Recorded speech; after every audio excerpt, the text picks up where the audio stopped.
যদি জাহাজ পাহাড়ের ওপর দিয়ে চলতে পারত, চীন যদি বলেনি, তারা সেটা বাস্তবেই করে দেখিয়েছে। গুপেতান শিপলিফট 7.7 বিলিয়ন ডলার ব্যয়ে তৈরি এক বিশাল দানব আকৃতির এলিভেটর, যা 10,000 টন ওজনের জাহাজ তুলে নেয় প্রায় 199 মিটার উঁচুতে, যেগুলোর উচ্চতা 66 তলা ভবনের সমান। দেখে মনে হয় যেন আকাশে ভেসে থাকা কোনো দৈত্য জাহাজ। মাধ্যাকর্ষণকে পাত্তাই দিচ্ছে না, কিন্তু প্রশ্ন হলো, এমন এক দৈত্য যন্ত্র বানানোর প্রয়োজনই বা কেন হলো? এর পেছনের কারণটি কেবল মাল পরিবহনের সহজ উপায় নয়, বরং কৌশলী চিন্তার এক অনন্য নিদর্শন। চীনের অভ্যন্তরীণ বাণিজ্য দীর্ঘদিন ধরে এক ভয়াবহ প্রতিপক্ষের মুখোমুখি: পাহাড়, খাড়া ঢাল আর অপ্রত্যাশিত ভৌগোলিক প্রতিবন্ধকতা। সবচেয়ে ভয়াবহ অবস্থায় ছিল গুইঝো প্রদেশের উজিয়াং নদী। এখানে পরিবহন ব্যবস্থা ধীর, ব্যয়বহুল আর প্রায়শই প্রাণঘাতী। এই অঞ্চলের ভূপ্রকৃতি শুধু কঠিন নয়, একদম শত্রুতাপূর্ণ। পাথরের দাঁতের মতো তীক্ষ্ণ পাহাড় উঠে এসেছে মাটি চিরে। সরু উপত্যকাগুলো শত শত মিটার গভীর। বর্ষাকালে শান্ত নদী ভয়ঙ্কর রূপ নেয়। শতাব্দীর পর শতাব্দী এই জায়গাটি পরিচিত ছিল মানুষ গিলে খাওয়া পাহাড় নামে। শিপলিফট তৈরির আগে এখানে পণ্য পরিবহন প্রায় অসম্ভব ছিল। জাহাজগুলো আটকে যেত, ট্রাকগুলো ঝুঁকিপূর্ণ রাস্তা দিয়ে ধীরে চলাচল আর মাটি ধসের ভয় লেগেই থাকত। ঐতিহ্যবাহী লক ব্যবস্থা, যা অন্য জায়গায় কার্যকর কিন্তু এখানে ব্যর্থ হতো। প্রায় 200 মিটার উচ্চতা পার করতে হলে কমপক্ষে 20টি লকের দরকার হতো, যা একেবারেই ব্যয়বহুল ও সময় সাপেক্ষ। এর ফলে একটি কন্টেইনার গুয়াঝৌ থেকে সাংহাই পাঠাতে সময় লাগত প্রায় 2 সপ্তাহ। খরচ হতো দেশের অন্যান্য অঞ্চলের চেয়ে 3 গুণ বেশি। শিল্পখাত ধুঁকছিল, বিদেশি বিনিয়োগ আসছিল না। 36 মিলিয়ন মানুষের এই প্রদেশ হয়ে উঠেছিল অর্থনৈতিকভাবে বিচ্ছিন্ন চীনের দ্রুত বর্ধমান অর্থনীতির মাঝেই। তখন চীন নেয় এক বিপ্লবী সিদ্ধান্ত: নদীকে বদলাতে নয়, বরং বাণিজ্য ব্যবস্থাকে নদীর সাথে খাপ খাওয়াতে।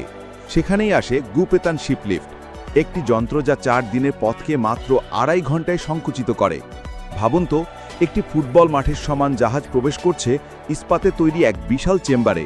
দরজাগুলো বন্ধ হয়ে যায় 400 টন ওজনের জলরোধী হাইড্রোলিক দরজায়। এরপর শুরু হয় জাদু। বিশাল পাম্পগুলো পানি দিয়ে ভরে দেয় চেম্বার। জাহাজ যেন পানিতে ভেসে থাকা একটি লিফটে পরিণত হয়।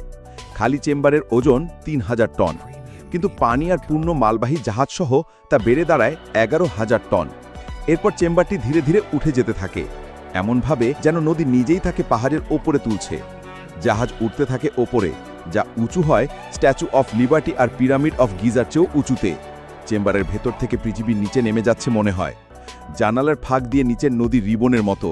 গ্রামগুলো বিন্দু হয়ে যায়। পাহাড়ের বিশালতা অনুভব হয় তখনই যখন আপনি নিজেই সেই উচ্চতায়। চেম্বারটি ওপরে পৌঁছালে দরজাগুলো খুলে যায়। সামনে দেখা যায় এক নতুন জগৎ, এক বিশাল হ্রদ, যেখানে কয়েক মিনিট আগেও ছিল শুধু বাতাস। জাহাজটি চলে যায় নিজের পথে, যেন কিছুই হয়নি। এটা শুধুমাত্র শর্টকাট নয়, এটি একটি গেম চেঞ্জার। এই বিশাল যন্ত্রের কেন্দ্রে আছে এক বিশাল ভাসমান ফোর্ট, 40 মিটার লম্বা, 12 মিটার চওড়া। এত বিশাল বস্তু কিভাবে তোলা হয়? উত্তর হলো নিখুঁত যন্ত্রশক্তি আর হিসেবি ভারসাম্যের মিশ্রণ। চেম্বারটি চলে 4টি বিশাল কংক্রিট টাওয়ারের উপর দিয়ে, যেগুলো গাইড রেল ও সাপোর্ট হিসেবে কাজ করে। প্রতিটি টাওয়ার 70 মিটার গভীরে মাটির নিচে গেঁথে আছে। পুরো লিফট সিস্টেম চলে 256টি ইস্পাত তারে, যা প্রতিটি জেট টানার ক্ষমতা রাখে। এই তারগুলো একত্রে থাকলে 80 কিলোমিটার লম্বা হতো। এই তারগুলো চলে গিয়ার র্যাক সিস্টেমে, স্কাই স্ক্রিপার আকারের দাঁতের চুক্তি চাকায়। প্রতিটি দাঁত মিলিমিটারেরও কম পরিসরে মিলিয়ে চলতে হয়, না হলে বিপর্যয়। ভাইব্রেশন, ভূমিকম্প, ঢেউ সব সামলাতে আছে not column safety system. Hydraulic damper একে স্থির রাখে যাতে ভারসাম্য নষ্ট না হয়। ড্যাম্পারগুলোতে এত তরল থাকে যা দিয়ে একটি অলিম্পিক সুইমিং পুল ভরানো যায়। বিদ্যুৎ খরচ একটি ছোট শহরের সমান, তবে তা আসে কাছের হাইড্রো পাওয়ার প্ল্যান্ট থেকে। প্রতিদিন 24 বার চলে এই লিফট। বছরে প্রায় 50 লক্ষ টন মাল ওঠানামা করে। কিন্তু এর উদ্দেশ্য শুধু বাণিজ্য নয়, এটি চীনের অভ্যন্তরীণ অর্থনীতি ও নিরাপত্তা ব্যবস্থার এক অংশ।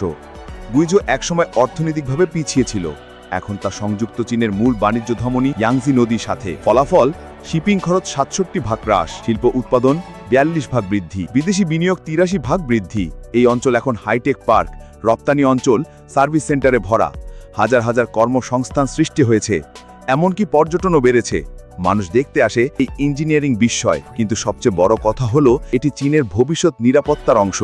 এটি কেবল কোনো লিফট নয়, এটি এক জিও ইঞ্জিনিয়ারিং মাস্টার প্ল্যান, কৌশলী দাবার চাল আর ভবিষ্যতের অনিশ্চয়তা মোকাবেলায় এক ইন্স্যুরেন্স পলিসি। এটি একটি বার্তা: চীন শুধু ভবন বা ট্রেন বানায় না, তারা বানায় ভবিষ্যতের ভিত। আর গুপেতান শিপলিফট কেবল শুরু।